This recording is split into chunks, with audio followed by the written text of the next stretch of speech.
Hi friends, എല്ലാവർക്കും നമ്മുടെ പുതിയ വീഡിയോയിലേക്ക് സ്വാഗതം. ഇന്ന് ഭയങ്കര ഹാപ്പിയിലാണ്. കാരണം നമ്മുടെ യൂട്യൂബിൽ 1000 സബ്സ്ക്രൈബർ ആയിരിക്കുകയാണ്. അപ്പോൾ ഭയങ്കര ഹാപ്പിയിലാണ്. അപ്പോൾ നമ്മളൊരു വലിയൊരു ഫാമിലി ആയിക്കൊണ്ടിരിക്കുകയാണ്. അപ്പോൾ അതുകൊണ്ട് തന്നെ ഒരു വെറൈറ്റി വീഡിയോ ചെയ്യണം. അതായത് നമ്മുടെ സബ്സ്ക്രൈബേഴ്സിന് വേണ്ടി ഒരു വെറൈറ്റി വീഡിയോ ചെയ്യണമെന്ന് ഞാൻ വിചാരിച്ചിട്ടുണ്ടായിരുന്നു. അപ്പോൾ ഇന്നിപ്പോൾ ഞാൻ ആ വീഡിയോ ചെയ്യാനായിട്ട് പോവുകയാണ്. നമ്മുടെ ഫ്രണ്ടിൻ്റെ അടുത്ത് ഒരു പഴയൊരു പത്മിനി 118 വണ്ടി ഇരിക്കുന്നുണ്ട്. അപ്പോൾ അതിൻ്റെ ഒരു എന്താ പറയുക, റിവ്യൂ ഒന്നല്ല, എന്താ പറയുക, നിങ്ങൾക്കത് പരിചയപ്പെടുത്തി തരാൻ വേണ്ടി. എന്ന് വെച്ചാൽ നമുക്ക് നാട്ടിലധികം ഇല്ലാത്തൊരു വണ്ടിയാണ്. ഒരു 30 കൊല്ലം പഴക്കമുള്ള ഒരു വണ്ടിയാണ്. ഈ പറഞ്ഞ പോലെ പല ഓട്ടോ ഷോസിലും കാര്യങ്ങളൊക്കെയാണ് ഈ വണ്ടി ഇപ്പോൾ കാണാറുള്ളത്. കുറച്ച് പഴയ വണ്ടി ആയതുകൊണ്ട് തന്നെ അധികം ഇല്ല. അപ്പോൾ അതുകൊണ്ട് നിങ്ങൾക്ക് ആ ഒരു വണ്ടി പരിചയപ്പെടുത്തി തരാമെന്നുള്ളൊരു രീതിയിലാണ് നമ്മൾ നിൽക്കുന്നത്. അപ്പോൾ നമ്മുടെ ഫ്രണ്ടിൻ്റെ അടുത്ത് അലക്സ് എന്ന് പറഞ്ഞിട്ട് നമ്മുടെ ഫ്രണ്ടുണ്ട്, നാട്ടുകാരൻ തന്നെയാണ്. അപ്പോൾ മൂപ്പരുടെ അടുത്ത് വണ്ടി ഉണ്ട്. അപ്പോൾ അവനോട് ഞാൻ വിളിച്ചു ചോദിച്ചപ്പോൾ അവൻ ചെയ്യാൻ സമ്മതിച്ചിട്ടുണ്ട്. അപ്പോൾ നമുക്ക് നോക്കാം, അവിടെ ചെന്നിട്ട് നമുക്ക് വണ്ടീനെ പരിചയപ്പെടാം. അപ്പോൾ എല്ലാവർക്കും നമുക്ക് 5000 സബ്സ്ക്രൈബർ ആക്കി തന്നതിന് എല്ലാവർക്കും നന്ദി. തുടർന്ന് നമ്മുടെ വീഡിയോകളൊക്കെ കാണാം. അപ്പോൾ എന്തെങ്കിലും മാറ്റങ്ങളൊക്കെ വരുത്താണെങ്കിൽ പറയാം, സജഷൻസ് ഒക്കെ പറയാം. അപ്പോൾ നമുക്ക് അവിടെ ചെന്നിട്ട് വണ്ടിയുടെ കാര്യങ്ങളും ഡീറ്റെയിൽസ് ഒക്കെ എന്താണെന്ന് നോക്കാം.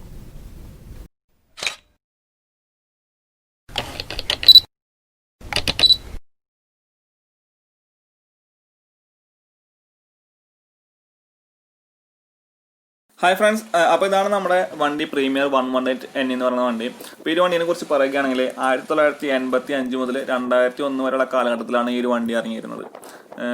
നമുക്കറിയാവുന്നത് പോലെ തന്നെ ഈ ഒരു കാലഘട്ടത്തിൽ 1985 അല്ലെങ്കിൽ 2000 കാലഘട്ടത്തിൽ എന്ന് പറയുന്നത് നമുക്ക് സാധാരണക്കാരൊന്നും അങ്ങനെ കാറുകളൊന്നും മേടിച്ച് തുടങ്ങാത്തൊരു സമയമാണ്. അപ്പോൾ അതുകൊണ്ട് തന്നെ വളരെ കുറച്ച് വണ്ടികൾ മാത്രമാണ് നമുക്ക് നാട്ടിൽ കാണാൻ സാധിക്കുക. ഈ അത്രയും പൈസയുള്ള ആൾക്കാർ, അതുപോലെ തന്നെ ഈ ഫിലിം സ്റ്റാർസ് അങ്ങനെയുള്ള ആളുകളുടെ കയ്യിലൊക്കെയാണ് ഈ ഒരു വണ്ടികളൊക്കെ നമുക്ക് കണ്ടുപരിചയം ഉണ്ടായിരിക്കാം. അതുപോലെ തന്നെ ഈ പറഞ്ഞാൽ പ്രീമിയറിന്റെ പത്മിനി, അതുപോലെ തന്നെ 118 NE എന്ന് പറയുന്ന രണ്ട് മോഡലുകളാണ് പ്രീമിയറിനെ കുറച്ച് നല്ലൊരു ലേബലിൽ എത്തിച്ചിട്ടുള്ളത്. ഈ രണ്ട് വണ്ടികളും, പത്മിനി ആണെങ്കിലും 118 NE ആണെങ്കിലും, പ്രീമിയറിന്റെ ബ്രാൻഡിൽ വളരെയധികം വിറ്റുപോയിട്ടൊരു വണ്ടികളാണ്. നമ്മുടെ കയ്യിലുള്ള ഒരു വണ്ടി എന്ന് പറയുന്നത് 1990 രജിസ്റ്റർ ചെയ്തിട്ടുള്ള ഒരു വണ്ടിയാണ്.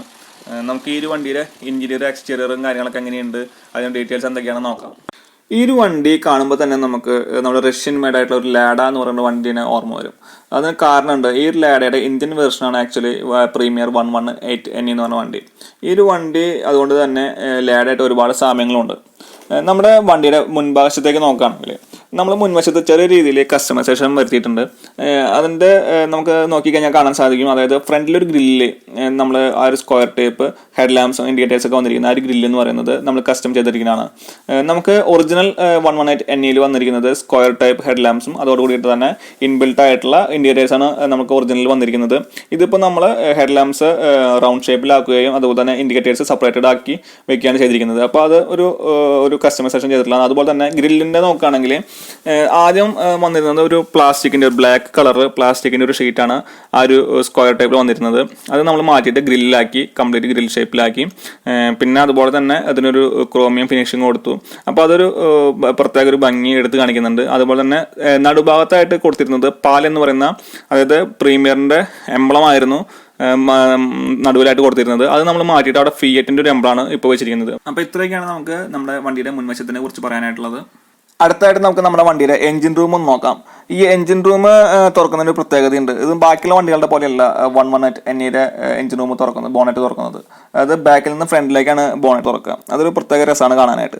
വേറെ വണ്ടികളിലൊന്നും ഇങ്ങനൊരു ബോണറ്റ് തുറക്കുന്ന, അതായത് ഈ ഒരു ബാക്കിലേക്ക് തുറക്കുന്ന മെത്തേഡ് വേറെ വണ്ടികൾക്കൊന്നും ഇതുവരെ അങ്ങനെ വളരെ അപൂർവമായിട്ട് മാത്രമാണ് കണ്ടിട്ടുള്ളത്. പിന്നെ ഈ ഒരു ബോണറ്റ് നമ്മൾ ഇങ്ങനെ തുറക്കുന്നതുകൊണ്ട് വേറെ ബുദ്ധിമുട്ടും കാര്യങ്ങളൊന്നുമില്ല. നമുക്ക് പണ്ടുള്ള വണ്ടികളിൽ നമ്മൾ പറയും രണ്ട് ലോക്ക് വീഴണമെന്നാണ് പറയുക. കാരണം നമ്മൾ വണ്ടി ഓടിച്ചുകൊണ്ടിരിക്കുമ്പോൾ ഒരു ലോക്കാണ് ഉണ്ടെങ്കിൽ നമ്മൾ കാറ്റടിക്കുമ്പോൾ ബോണറ്റ് മുകളിലേക്ക് പൊന്തി വരികയും നമ്മുടെ ഗ്ലാസ്സിനെ മറക്കാനായിട്ടുള്ള സാധ്യതയുണ്ട്. അപ്പോൾ ഇങ്ങനെ ബോണറ്റ് വെക്കുന്നതുകൊണ്ട് നമുക്ക് കാറ്റടിക്കുമ്പോൾ ഇങ്ങനെ തുറന്നു വരാം. അതായത് ഒരു സിംഗിൾ ലോക്ക് മാത്രമാണ് ബോണറ്റിൽ വീണിട്ടുള്ളൂ എന്നുണ്ടെങ്കിൽ പോലും കാറ്റടിച്ചതുകൊണ്ട് തുറക്കാനുള്ള സാധ്യത വളരെ കുറവാണ്. അപ്പോൾ അങ്ങനൊരു ബെനിഫിറ്റ് കൂടി നമുക്ക് ബോണറ്റ് ഇങ്ങനെ വെക്കുന്നതിലുണ്ട്. പിന്നെ ഇതിൽ എഞ്ചിൻ റൂം നോക്കുകയാണെങ്കിൽ ഒരുപാട് സ്പേസുള്ള എഞ്ചിൻ റൂം തന്നെയാണ് ഈ വണ്ടിയിൽ കൊടുത്തിട്ടുള്ളത്. ചെറിയ എഞ്ചിനാണ്, പക്ഷെ എന്നാൽ പോലും ഒരുപാട് സ്പേസ്, നമുക്ക് ഫ്രീ സ്പേസ് ഉണ്ട്. അപ്പോൾ അതുകൊണ്ട് തന്നെ മെക്കാനിക്കുകൾക്കൊക്കെ ഈ വണ്ടി സർവീസ് ചെയ്യാനും കാര്യങ്ങളൊക്കെ ആയിട്ട് നമുക്ക് അത്യാവശ്യം പെരുമാറാനുള്ള സ്ഥലമൊക്കെ ഈ ഒരു എഞ്ചിൻ റൂമിൽ നമുക്ക് കാണാൻ സാധിക്കുന്നുണ്ട്. ഇനി നമ്മുടെ ടയറുകളെ കുറിച്ച് പറയുകയാണെങ്കിൽ 13 ഇഞ്ച് ടയറുകളാണ് ഈ വണ്ടിയിൽ വന്നിരിക്കുന്നത്. അത് കമ്പനി ടയർ സൈസ് തന്നെയാണ് 13 ഇഞ്ച് എന്ന് പറയുന്നത്. അതുപോലെ തന്നെ നമ്മുടെ വീല് വന്നിരിക്കുന്നത് റിം ടൈപ്പ് വീലാണ് വന്നിരിക്കുന്നത്. പുതിയ ടൈപ്പ് നമ്മുടെ ആലോചിച്ചിലേക്കൊന്നും നമ്മൾ മാറ്റിയിട്ടില്ല. ഇപ്പോഴും പഴയ വിൻറ്റേജ് ആ ലുക്കിൽ തന്നെ കൊണ്ടു നടക്കാനായിട്ട് നമ്മൾ വീൽസ് ഇപ്പോഴും റിം ടൈപ്പിൽ തന്നെയാണ് കൊണ്ടു നടക്കുന്നത്. ഈ റിമ്മിന് ചെറിയ രീതിയിൽ നമ്മുടെ ബോഡി കളറിൻ്റെ ചെറിയൊരു ടച്ചിങ് കൊടുത്തിട്ടുണ്ട്. പിന്നെ ഈ ഒരു സൈസ് 13 സൈസ് ആയതുകൊണ്ട് തന്നെ വണ്ടിക്ക് കുറച്ച് നമ്മുടെ ഗ്രൗണ്ട് ക്ലിയറൻസ് കുറവാണ്. അപ്പോൾ അതുകൊണ്ട് തന്നെ നമ്മൾ ഈ ഹമ്പിലൊക്കെ പോകുന്ന സമയത്ത് അടി തട്ടാനുള്ള സാധ്യത കൂടുതലാണ്. നമുക്ക് വേണമെങ്കിൽ ഒരു സൈസൊക്കെ കൂടുതൽ ടയർ ഇടാം, അതുപോലെ തന്നെ അലോയ്സും കാര്യങ്ങളൊക്കെ ചെയ്യാം. പക്ഷെ നമുക്ക് അപ്പോൾ ഈ ഒരു പഴമ നമുക്ക് നഷ്ടപ്പെടും. അപ്പോൾ അത് ഉണ്ടാവാതിരിക്കാനായിട്ടാണ് നമ്മളിപ്പോഴും ഈ ഒരു ടയർ സൈസിലും ഈ ഒരു റിമ്പിലും വണ്ടി നമ്മൾ കൊണ്ടു നടക്കുന്നത്. ഇനി നമുക്ക് വണ്ടിയുടെ പുറകുവശത്തേക്ക് നോക്കുകയാണെങ്കിൽ നമുക്ക് ഡിക്കിയുടെ മുകൾ ഭാഗത്തായിട്ട് പ്രീമിയർ അതുപോലെ തന്നെ 118 NE എന്ന് പറയുന്ന 2 ബാഡ്ജിങ് കാണാനായിട്ട് സാധിക്കുന്നുണ്ട്. അതിന് താഴെ ഭാഗത്തായിട്ടാണ് നമുക്ക് ബ്രേക്ക് ലൈറ്റ്, റിവേഴ്സ് ലൈറ്റ്, അതുപോലെ തന്നെ ഇൻഡിക്കേറ്റേഴ്സ് എന്നിവ വന്നിരിക്കുന്നത്. അത് സ്ക്വയർ മോഡലിലാണ് വന്നിരിക്കുന്നത്. അത് ഒരുമിച്ചാണ്, ഒറ്റ പീസിലാണ് വന്നിരിക്കുന്നത്. അതുപോലെ തന്നെ അതിന് താഴെ ഭാഗത്തായിട്ട് നമുക്കൊരു ബമ്പറും ബ്ലാക്ക് കളർ ബമ്പറും കൊടുത്തിരിക്കുന്നു. ഇതിൽ യാതൊരു വ്യത്യാസവും നമ്മൾ വരുത്തിയിട്ടില്ല. ബാക്ക് സൈഡിൽ യാതൊരു വ്യത്യാസവും വരുത്തിയിട്ടില്ല. കമ്പനി എങ്ങനെയാണോ ബാക്ക് ഭാഗം ഡിസൈൻ ചെയ്തിരിക്കുന്നത് അതേപോലെ തന്നെയാണ് ഇപ്പോഴും ഈ ഒരു വണ്ടി ഉള്ളത്. ഇനി ഈ ഒരു വണ്ടിയുടെ പെയിന്റിങ്ങിനെ കുറിച്ച് എടുത്ത് പറയേണ്ട ഒരു കാര്യം എന്ന് പറഞ്ഞു കഴിഞ്ഞാൽ ഒരു വെറൈറ്റി പെയിന്റിങ് തന്നെയാണ് ഈ സംഭവം. കാരണം ഒരു പച്ച കളറാണ്, പക്ഷേ ഈ ഒരു പച്ച കളറിൽ ഡബിൾ ഷെയ്ഡാണ്. അപ്പോൾ അതുപോലെ തന്നെ ഒരു പേൾ കണ്ടന്റും ഈ ഒരു പെയിന്റിങ്ങിൽ ചേർത്തിട്ടുണ്ട്. അപ്പോൾ അതുകൊണ്ട് തന്നെ ഈ ഒരു പെയിന്റിങ് വണ്ടി കാണുമ്പോൾ തന്നെ ഒരു പ്രത്യേക ഫീലാണ്. ഇത് നമ്മുടെ തൃശ്ശൂർ കേച്ചേരിയുള്ള സേവിയർ എന്ന് പറയുന്ന ഒരാളാണ് ഈ പെയിന്റിങ് ചെയ്തിട്ടുള്ളത്. ആള് മൂപ്പര് പണ്ട് തൊട്ടേ ഈ പഴയ വണ്ടികളുടെ ഒക്കെ പെയിന്റിങ് ഒക്കെ ചെയ്തുകൊണ്ടിരിക്കുന്ന ഒരാളാണ്.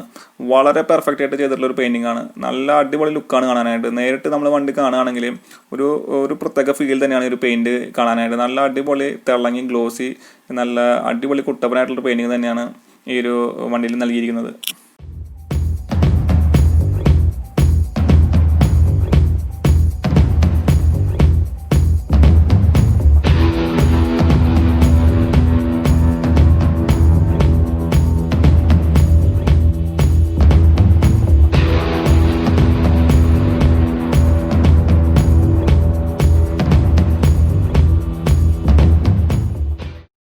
ഇനി നമുക്ക് നമ്മുടെ വണ്ടിയുടെ ഇന്റീരിയർ എങ്ങനെയുണ്ടെന്ന് നോക്കാം. നമ്മൾ ഇന്റീരിയറിലേക്ക് പോകുമ്പോൾ നമുക്ക് ഡോർ ഹാൻഡിലിനെ കുറിച്ച് പ്രത്യേകം പറയേണ്ടതുണ്ട്. ഒരു വെറൈറ്റി ടൈപ്പ് ഡോർ ഹാൻഡിലാണ് നമുക്ക് ഈ വണ്ടിയിൽ വന്നിട്ടുള്ളത്. നല്ല ഹെവി ടൈപ്പാണ്. നല്ലൊരു വെറൈറ്റി എന്ന് പറഞ്ഞു കഴിഞ്ഞാൽ അങ്ങനെ നമുക്ക് കാണാത്തൊരു ടൈപ്പ് ഡോർ ഹാൻഡിലാണ് വന്നിരിക്കുന്നത്. കുറച്ച് ടൈറ്റാണ്, എന്നാൽ കൂടി നല്ല രസമുണ്ട് കാണാനായിട്ട്. അതുപോലെ തന്നെ ഡോറിനെ കുറിച്ച് പറയുകയാണെങ്കിലും നല്ല ഹെവി ടൈപ്പ് ഡോർ തന്നെയാണ് വന്നിരിക്കുന്നത്. ഇനി ഡോർ പാഡിൽ നോക്കുകയാണെങ്കിൽ ഡോറിൻ്റെ സൈഡിലേക്ക് നോക്കുകയാണെങ്കിൽ നമുക്ക് കാണാൻ സാധിക്കുന്നത് ഡോർ ലോക്ക് ചെയ്യാനായിട്ടൊരു നോബ്, അതുപോലെ തന്നെ നമ്മുടെ ഡോറിൻ്റെ വിൻഡോ ഗ്ലാസ് കയറ്റാനായിട്ടുള്ള ഒരു വൈൻഡിങ്, അതായത് നമ്മുടെ നോർമൽ പണ്ടത്തെ കാറുകളിലൊക്കെ കണ്ടിട്ടുള്ള പോലെ തന്നെ ഗ്ലാസ് വൈൻഡ് ചെയ്ത് കയറ്റാനായിട്ടുള്ള ഒരു നോബ്. അങ്ങനെ അത്രയും കാര്യമാണ് ഡോറിൽ കാണുന്നത്. പിന്നെ നമ്മൾ സീറ്റിലേക്ക് നോക്കുകയാണെങ്കിൽ ഇതൊരു പഴയ സീറ്റാണ്. ഇത് വണ്ടി ഉള്ളപ്പോഴത്തുള്ള സീറ്റാണ്. ചെറുതായിട്ടൊന്ന് കീറിയിട്ടുണ്ട് സീറ്റ്. പക്ഷേ ഇത് അടിപൊളി കുഷനൊക്കെ ഉള്ള സീറ്റാണ്. നല്ല വീതിയും നമുക്ക് ഡ്രൈവർക്കാണെങ്കിലും കോ ഡ്രൈവർക്കാണെങ്കിലും ഒക്കെ ഇരിക്കാനായിട്ടുള്ള അടിപൊളിയായിട്ട് നല്ല വീതിയിലൊക്കെയുള്ള ടൈപ്പ് സീറ്റാണ്. നല്ല ലെതറാണ്. ആ ഒരു സീറ്റ് എന്തോ കംപ്ലൈൻ്റ് ആയി പോയതാണ്, പെട്ടെന്ന് എന്തോ കീറിപ്പോയതാണ്. അത് ഇപ്പം നമുക്ക് അടുത്താണ് ഈ വണ്ടി നമ്മൾ മേടിച്ചത്. അപ്പോൾ അതിൻ്റെ വർക്കും കാര്യങ്ങളൊക്കെ നടന്നുകൊണ്ടിരിക്കണുള്ളൂ. പിന്നെ നമുക്ക് ഉള്ളിലേക്ക് നോക്കുകയാണെങ്കിൽ ഇതൊരു 2 സ്പോക്ക് സ്റ്റിയറിംഗ് വീലാണ് വന്നിരിക്കുന്നത്. കുറച്ച് വീലിൻ്റെ സ്റ്റിയറിംഗ് വീല് കുറച്ച് വീതി കൂടുതലാണ്. നമ്മുടെ പുതിയ വണ്ടികളിലെ പോലെയല്ല, കുറച്ച് വീതി കൂടുതലുള്ള റൗണ്ട് കൂടുതലുള്ള ടൈപ്പ് സ്റ്റിയറിംഗ് വീലാണത്. പിന്നെ സ്റ്റിയറിംഗിൻ്റെ നടുക്കിൽ തന്നെയായിട്ടാണ് ഈ 2 സ്പോക്കിൽ തന്നെയായിട്ടാണ് നമുക്ക് ഹോണും വരുന്നത്. അതിൻ്റെ താഴെ ഭാഗത്തായിട്ട് ഹെഡ് ലാമ്പ് ഓൺ ആക്കാനും ഓഫ് ആക്കാനുള്ള നമ്മുടെ നോബ് വന്നിരിക്കുന്നു. സ്റ്റിയറിംഗിൻ്റെ വലതുവശത്ത് താഴെ ഭാഗത്തായിട്ട് ഹെഡ് ലാമ്പിൻ്റെ നോബ് വന്നിരിക്കുന്നു. അതുപോലെ തന്നെ ഇടതു ഭാഗത്തായിട്ട് നമുക്ക് വൈപ്പർ ഓപ്പറേറ്റ് ചെയ്യാനായിട്ടുള്ള നോബും കൊടുത്തിരിക്കുന്നു. പിന്നെ അതിൻ്റെ താഴെ ഭാഗത്താണ് കീ ഓപ്പൺ, അതായത് ഇഗ്നിഷൻ കൊടുത്തിരിക്കുന്നത് താഴെ ഭാഗത്താണ്. സാധാരണ നമ്മൾ എല്ലാ വണ്ടികളിലും കണ്ടിട്ടുള്ളത് നമ്മൾ വലതുവശത്താണ് കാണാറ്. ഇത് ഇടതുവശത്താണ് നമുക്ക് ഇഗ്നിഷൻ കീ വെക്കാനായിട്ടുള്ള പൊസിഷൻ കൊടുത്തിരിക്കുന്നത്. പിന്നെ നമ്മൾ മീറ്ററിലേക്ക് വരികയാണെങ്കിൽ നമുക്ക് RPM, അതുപോലെ തന്നെ സ്പീഡ്, പിന്നെ ഫ്യൂവല്, പിന്നെ എന്തെങ്കിലും വാർണിംഗ് ലൈറ്റ്, ഇൻഡിക്കേഷൻ കാര്യങ്ങളൊക്കെ കാണിക്കുന്ന തരത്തിലുള്ള ഒരു പഴയ ടൈപ്പ് മീറ്ററാണ്. എല്ലാം ടാക്കോമീറ്ററുകളാണ്, ഒന്നും ഡിജിറ്റലല്ല, എല്ലാം പഴയ ടൈപ്പ് ടാക്കോമീറ്ററുകൾ തന്നെയാണ് വന്നിരിക്കുന്നത്. അൺലോഗ് മീറ്ററുകളാണ് എല്ലാതും വന്നിരിക്കുന്നത്. പിന്നെ പറയേണ്ട ഒരു കാര്യം സെൻട്രൽ ഡാഷ്ബോർഡാണ്. സെൻട്രൽ ഡാഷ്ബോർഡിൽ നമുക്ക് ബ്ലോവറാണ് വന്നിരിക്കുന്നത്. ഈ ഒരു വണ്ടിയിൽ AC വന്നിട്ടില്ല. ഈ വണ്ടിയിൽ വന്നിരിക്കുന്നത് ബ്ലോവറാണ്. അതിന് താഴെ ഭാഗമായിട്ട് നമുക്ക് സെറ്റ് നമ്മൾ ചെയ്തിരിക്കുന്നു. സെറ്റ് നമ്മൾ കയറ്റിയിട്ടുള്ളതാണ്. പിന്നെ കോ ഡ്രൈവറുടെ ഭാഗമായിട്ട് നമുക്കൊരു പാർസൽ ട്രായും പിന്നെ ഒരു ബ്ലോവറിൻ്റെ ഒരു സ്പേസും കാണാനായിട്ട് സാധിക്കുന്നുണ്ട്. ഇത്രയും കാര്യങ്ങളൊക്കെയാണ് ഇതിൻ്റെ ഡാഷും അതുപോലെ തന്നെ കാര്യങ്ങളും പറയാനായിട്ടുള്ളത്. പിന്നെ ഗിയർ ലിവറിലേക്ക് വരികയാണെങ്കിൽ നമുക്ക് ഗിയർ ആക്ച്വലി ഇതൊരു 5 ഗിയർ വണ്ടിയാണ്. 4 ഗിയറും അതുപോലെ തന്നെ ഒരു റിവേഴ്സ് ഗിയറും അങ്ങനെ ടോട്ടൽ 5 ഗിയറുള്ള ഒരു വണ്ടിയാണിത്. ഗിയർ നോബ് നല്ല രസമുണ്ട് കാണാനായിട്ട്. അതുപോലെ തന്നെ നമുക്ക് അതിൻ്റെ താഴെ ഭാഗത്തായിട്ട് നമുക്കൊരു ഹാൻഡ് ബ്രേക്കിന്റെ ലിവറും കാണാൻ സാധിക്കുന്നുണ്ട്. ഇനി മുകൾ ഭാഗത്തേക്ക് നോക്കുകയാണെങ്കിൽ നമുക്കൊരു ബാക്ക് വ്യൂ മിററും അതുപോലെ തന്നെ 2 സൺവൈസർ, അതായത് കോ ഡ്രൈവർക്കും ഡ്രൈവർ ഭാഗത്തും സൺവൈസർ ഉണ്ട്. അത്രയും കാര്യങ്ങളാണ് മുകൾ ഭാഗത്തുള്ളത്. ഈ ഒരു വണ്ടി പഴയൊരു വണ്ടി ആയതുകൊണ്ട് തന്നെ നമുക്ക് ഇന്റീരിയറിൽ അധികം ലക്ഷറി ഒന്നും കാണാൻ സാധിക്കില്ല. പിന്നെ ഇതിൻ്റെ സീറ്റുകളൊക്കെ നമുക്ക് പുഷ് ബാക്ക് ഒക്കെ ചെയ്യാനായിട്ട് സാധിക്കുന്ന സീറ്റുകളാണ് വന്നിരിക്കുന്നത്. പിന്നെ വേറെ ഇന്റീരിയറിൽ എക്സ്ട്രാ ആക്സസറീസും കാര്യങ്ങളും നമുക്ക് കാണാൻ സാധിക്കില്ല. പിന്നെ പുറകുവശത്തേക്ക് പോവുകയാണെങ്കിൽ നമുക്ക് പുറകുവശ സീറ്റ് ഒരു ബെഞ്ച് ടൈപ്പ് സീറ്റാണ് വന്നിരിക്കുന്നത്. സിംഗിൾ സീറ്റാണ്. അപ്പോൾ ഒരു സീറ്റിന് പ്രത്യേകത എന്ന് വെച്ച് കഴിഞ്ഞാൽ ഈ പറഞ്ഞ ഒരു 3-4 ആൾക്കൊക്കെ സുഖമായിട്ട് ഇരിക്കാം. നല്ല വീതിയും നല്ല തൈ സപ്പോർട്ടും അതുപോലെ തന്നെ നമുക്ക് ചാരി ഇരിക്കാനൊക്കെ ആയിട്ട് സൗകര്യമുള്ള ടൈപ്പ് സീറ്റാണ്. കുറച്ച് വീതി കൂടിയുള്ള ടൈപ്പ് സീറ്റാണ്. അപ്പോൾ അതും ഒരു സുഖമുള്ള കാര്യമാണ് ഇരുന്ന് യാത്ര ചെയ്യാനൊക്കെ ആയിട്ട്. അത്രയും കാര്യങ്ങളൊക്കെയാണ് ബാക്ക് സൈഡിൽ വന്നിരിക്കുന്നത്. ബാക്ക് സൈഡിനെ കുറിച്ച് പറയുമ്പോൾ പറയാനായിട്ടുള്ളത്. ഇനി നമുക്ക് 118 NEയുടെ ഡ്രൈവിംഗ് കംഫർട്ടിനെ കുറിച്ച് പറയുകയാണെങ്കിൽ പ്രീമിയർ 10നേക്കാളും ഡ്രൈവിംഗ് കംഫർട്ടുള്ള ഒരു വണ്ടിയാണ് 118 NE എന്ന് പറഞ്ഞ വണ്ടി. അതിനൊരു കാരണം എന്താണെന്ന് വെച്ച് കഴിഞ്ഞാൽ ഇതൊരു ടോയ് കാർ പോലെയാണ്. കുറച്ചുകൂടി താഴ്ന്ന് നമുക്ക് വളരെ വൈഡ് ആംഗിളിൽ എല്ലാ കാര്യങ്ങളും ചുറ്റുഭാഗത്തുള്ള കാര്യമാണ്. അതായത് നമ്മുടെ ഒരു ഹാഫ് പോർഷന് മുകളിലായിട്ട് കംപ്ലീറ്റ് ഗ്ലാസ് ആണ്. ഫ്രണ്ടിലെ ഗ്ലാസ് ആണ്, ബാക്കിലെ ഗ്ലാസ് ആണ്, സൈഡ് ഗ്ലാസ് ആണ്, എല്ലാതും നമ്മുടെ ഒരു ഹാഫ് പോർഷന് മുകളിലേക്ക് കംപ്ലീറ്റ് ചുറ്റുഭാഗം ഗ്ലാസ് ആണ് വന്നിരിക്കുന്നത്. അപ്പോൾ അതുകൊണ്ട് തന്നെ നമുക്ക് ബാക്കിലേക്ക് നോക്കാനാണ് ഏതൊരു ഭാഗത്തേക്ക് നമുക്ക് വിസിബിലിറ്റി കിട്ടാനായിട്ടും വളരെ സുഖമാണ്. പിന്നെ ഇതിൻ്റെ ഒരു എഞ്ചിൻ വന്നിരിക്കുന്നത് 1272 cc പെട്രോൾ നിസാൻ എഞ്ചിനാണ് വന്നിരിക്കുന്നത്. വളരെ റിഫൈൻഡ് ആയിട്ടുള്ള എഞ്ചിനാണ്. നമുക്കൊരു 52 bhp 5000 RPM എടുക്കാനായിട്ട് സുഖമായിട്ട് സാധിക്കുന്ന തരത്തിലുള്ള ഒരു എഞ്ചിനാണ്. അതുപോലെ തന്നെ നമുക്ക് ഈ പറഞ്ഞ പോലെ 4 ഗിയറാണുള്ളത്, ഒരു റിവേഴ്സ് ഗിയറും. അപ്പോൾ ഈ ഒരു 4 ഗിയറിൻ്റെ ഒരു റിഫൈൻമെൻറ്റ് ആ ഒരു എഞ്ചിന് നമുക്ക് കിട്ടുന്നുണ്ട്. പിന്നെ എഞ്ചിൻ ചൂടാവുന്നുണ്ടോ എന്ന് ചോദിച്ചു കഴിഞ്ഞാൽ ഇത് വാട്ടർ കൂൾഡ് നമ്മുടെ എഞ്ചിനാണ് വന്നിരിക്കുന്നത്, നമ്മുടെ ലിക്വിഡ് കോൾഡ് ഒന്നുമല്ല. അപ്പോൾ അതുകൊണ്ട് തന്നെ നമുക്ക് ചെറിയതായിട്ടുള്ള റേഡിയേറ്ററൊക്കെ ചൂടാവാനുള്ള സാധ്യതയൊക്കെ ഉണ്ട്.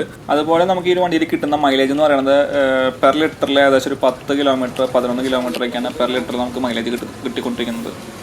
അപ്പോൾ ഇത്രയൊക്കെയാണ് നമുക്ക് പ്രീമിയർ 118 NEനെ കുറിച്ച് പറയാനായിട്ടുള്ളത്. അപ്പോൾ നിങ്ങൾക്ക് ഈ ഒരു വണ്ടിനെ കുറിച്ച് ഏകദേശം ഒരു ഐഡിയ കിട്ടിയെന്ന് വിചാരിക്കുന്നു. ഇനി എന്തെങ്കിലും സംശയങ്ങൾ ആരാണെങ്കിലും കമൻറ്റ് ബോക്സിൽ കമൻറ്റ് ചെയ്യുക. അപ്പോൾ എല്ലാവർക്കും ഈ ഒരു വീഡിയോ ഇഷ്ടപ്പെട്ടെന്ന് കരുതുന്നു. ഇഷ്ടപ്പെട്ട ലൈക്ക് ചെയ്യുക, ഷെയർ ചെയ്യുക. ഇതുവരെ തന്ന എല്ലാ സപ്പോർട്ടുകളും ഇനി തുടർന്ന് തരിക. അപ്പോൾ പുതിയൊരു വീഡിയോയുമായി കാണുന്നവരെ എല്ലാവർക്കും ബൈ.